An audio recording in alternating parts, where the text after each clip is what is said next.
Sir, आप कुंभ स्नान करने आए, वहाँ कुंभ में क्या कहेंगे? देखिए, भारत आस्था का देश है, संस्कृति के लिए प्रसिद्ध है।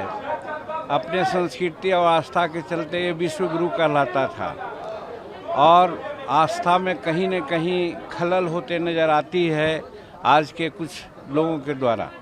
वैसी परिस्थिति में ये संगम पर स्नान करके, संगम पर करोड़ों लोग जुट करके आस्था को दिखलाते हैं और दिखला करके भारत की संस्कृति को अक्षुण्ण रखने का एक प्रण लेते हैं। आ करके हमको बहुत अच्छा लगा।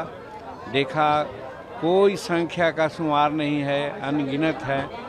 कोई कुछ कहें, कोई कुछ कहें, लेकिन मैं कहता हूं कि अनगिनत की संख्या में लोग आए हैं और सब आस्था के चलते आए हैं।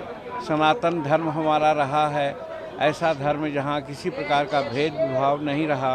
कालांतर में आकर के मनुवादियों ने कुछ अपनी अपनी बातें कर दी है, लेकिन सनातन हमारा कभी नहीं कहा कि किसी से कोई विभेद करना चाहिए। संत रैदास जी ने भी कह दिया था, जात पात पूछे नहीं कोई, हरि के भजय सो हरि को होई। हम समझते हैं वैसे संत शिरोमणियों के बात को और सनातन धर्म को अक्षुण्ण करने के लिए करोड़ों करोड़ यहाँ पर गंगा में डुबकी लगा करके अपने मन वचन कर्म से मानवता की सेवा करने के लिए, भारत का कल्याण करने के लिए यहाँ पर आए हैं। हम भी आए हैं तो यही सोच करके आए हैं कि भगवान सनातन धर्म को अक्षुण्ण रखे और लोगों को सद्बुद्धि दे कि जैसे पहले लोग रहते थे कि किसी प्रकार का कोई विभेद नहीं होता था, वही वातावरण पैदा हो।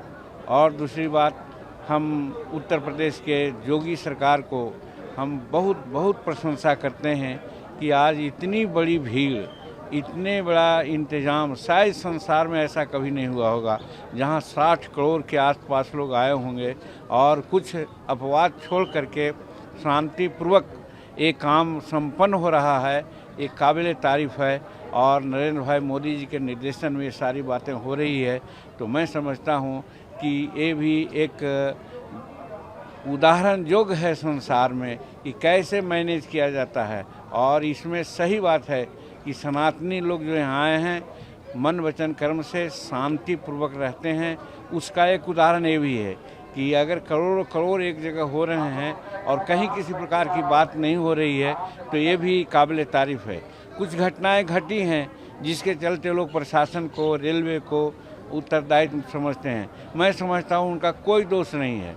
हम मनुष्य में आपाधापी की जो प्रवृत्ति होती है, हम एक दूसरे को सह अस्तित्व से सोचते नहीं हैं। हम आगे तो हम आगे के क्रम में कुछ ऐसी बातें घट जाती है। आज हम गाड़ी से भी आ रहे थे तो हम देख रहे थे कि बल्लात कुछ मोटरसाइकिल वाले पार हो जा रहे हैं, कुछ ऑटो वाले पार हो जा रहे हैं, कुछ आदमी पार हो रहे हैं। अगर गाड़ी कंट्रोल न करे तो शायद एक्सीडेंट हो सकती थी। मेरा कहने का मतलब, अपने संयम को जब खोते हैं तो कुछ घटनाएं घट जाती है। इसमें प्रशासन का कोई दोष नहीं है।